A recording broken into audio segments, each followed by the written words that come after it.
In scriptures, the human body is often referred to as the temple of God. Yet it is quite an uncommon privilege for any soul to attain this sacred abode that houses the divine, as it is truly a blessing to be reborn as a human being. On several occasions, Supreme Master Ching Hai has spoken about the rarity of this phenomenon. To be reincarnate in the human world is hard. You have to have enough human quality. You have to have affinity with the parents, yeah, and with the society, with the people around which you were born. And very difficult. To be a human, you need some merit. You have done something good in the past in order to be able, yeah, to be able to pick a human birth. As a living temple of God, the human body is fully equipped with miraculous wonders that can be awakened in those who are spiritually conscious and have complete faith in the Creator of all life. In Adia, Latin for fasting is the human ability to live without food. Since time immemorial, there have always been individuals who can sustain themselves on prana, or the vital life force. Through the grace of the Providence, in Adiat, people who follow a food-free lifestyle can draw the energy from nature to nourish themselves.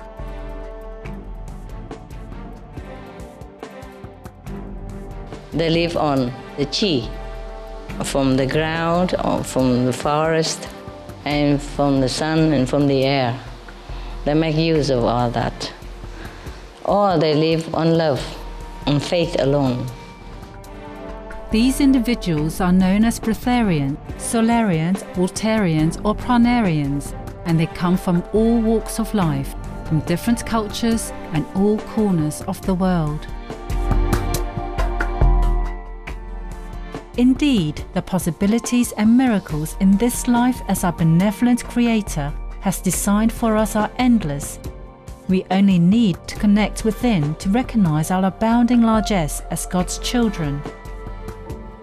Supreme Master Ching Hai has lovingly recommended a weekly series on Supreme Master Television to introduce those individuals of the past and present who have chosen to live food-free on earth. May their spiritual stories enthrall you. May hearts be opened and horizons be expanded.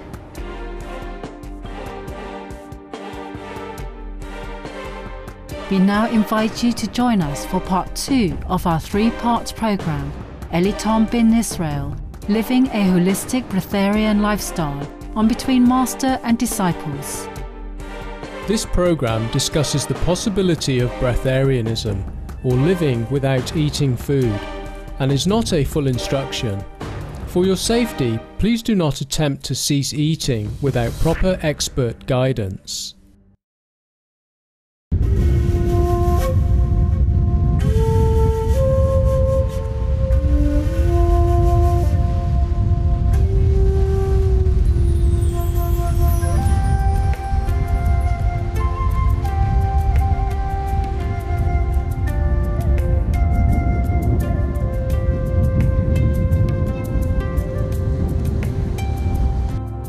Elitom Ben Yisrael has not eaten food for 10 years.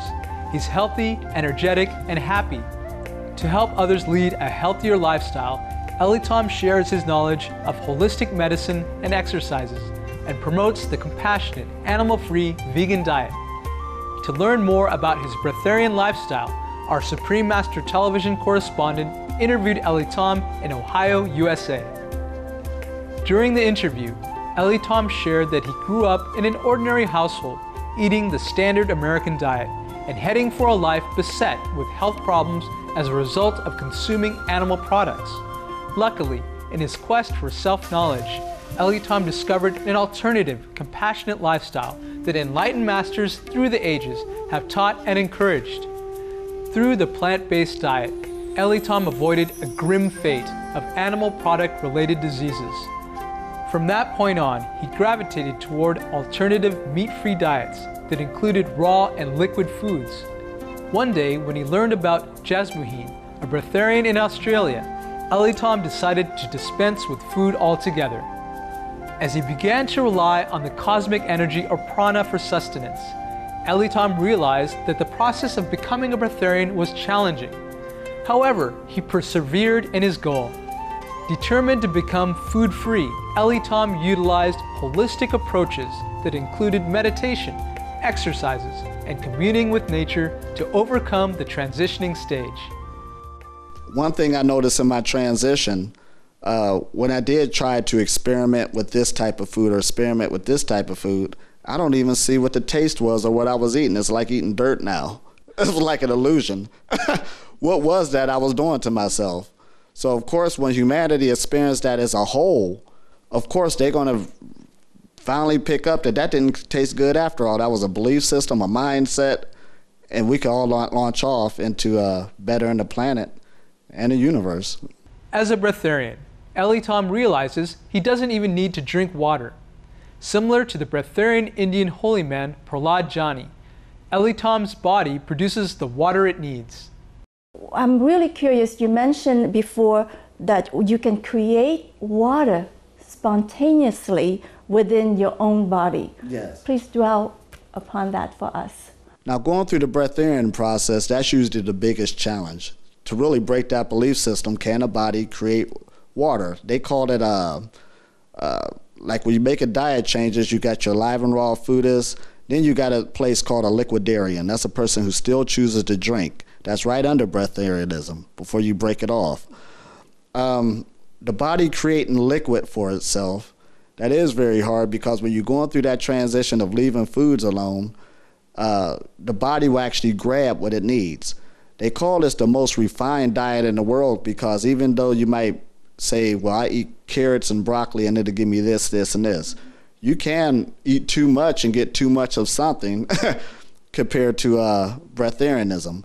But the body itself, for instance, knows when to get rid of something. It'll get rid of something at the right time. Why? So it won't hurt you or kill you.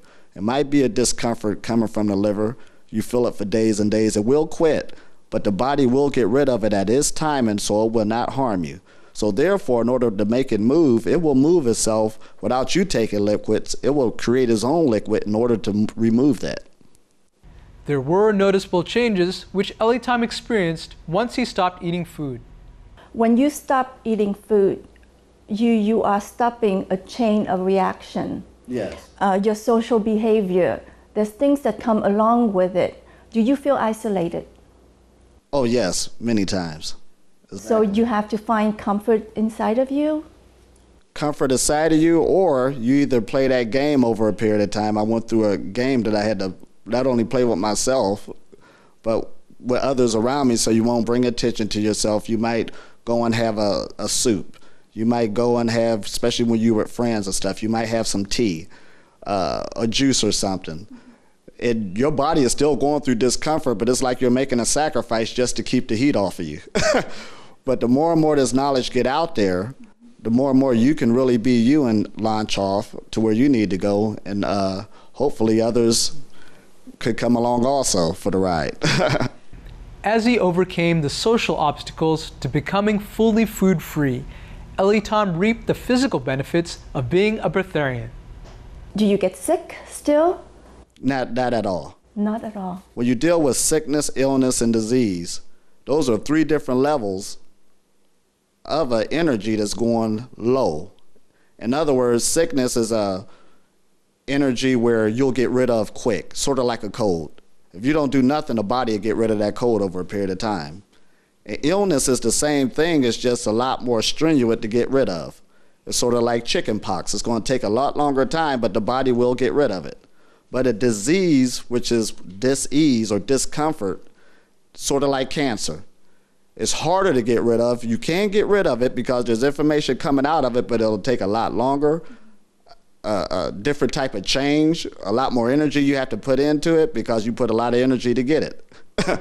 Sort of like a person who catch cancer from smoking cigarettes. They put a lot of time and energy in doing that. You had to actually go work, go get the money, go purchase the cigarettes. You had to do this year in and year out, so you actually earned the cause and effect of your actions or what just took place. So it's the same thing like when you said on getting sick. Every sickness, illness, and disease is actually created by the individual if they realize it or not. Aside from the physical benefits of good health, Elitom discovered within himself clarity of mind and perception. So do you perceive, because of your change physically on your body, your life change around that too? Exactly. Because everything you put in your body actually deals with consciousness or a thought process that you're dealing with. Because to me, this is a science also. In other words, I'm sort of like a researcher using my own body as a laboratory going through this. So there's a lot of notes I picked up through the years. One time I went through a situation where I just kept drinking juices, blending them up myself, getting organic fruits. Then one day I went to the machine and got a juice that said 100% orange juice. Now before I took this, when I had the other juices, I was thinking of all these positive things I was going to do today. As soon as I took the juice in the can, it was like something just came over me. It said, put it off to tomorrow. Just off of that thought process of what went into my body just now. So a lot of people don't even notice this, but there is information that's coming out now that, for instance, a lot of people that's in prison, a lot of that was based on diet. Children in school, why are they getting bad grades? A lot of it is based on diet. So there's a lot of things that humanity has to deal with that they have to take responsibility for what's going on to your body, also connecting with the thought process, and that's what spirituality and holistics was talking about all along. Mind and body connection. As a Breatharian, Elitom also achieved a heightened sense of spiritual awareness. So what you're telling us is because you're thinking differently, you change many levels. Many levels of your being. Your physical body, your emotional body, your mental body, and also your spiritual body. Now, when I say spirituality, most people want to rotate to religion and vice versa and belief systems again.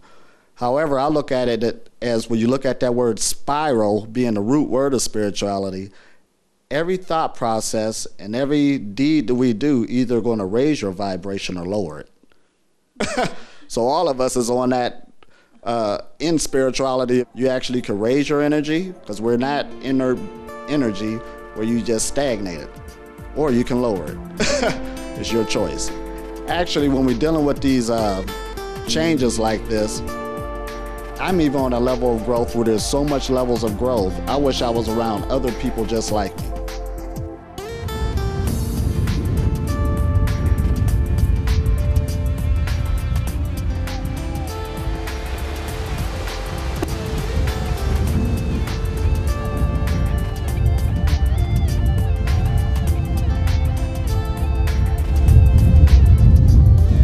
Join us next week for part 3 when we return with Elitom's journey on becoming food-free. Now, please stay tuned to Supreme Master Television for good people, good works. Coming up next, right after Noteworthy News. God bless and farewell for now.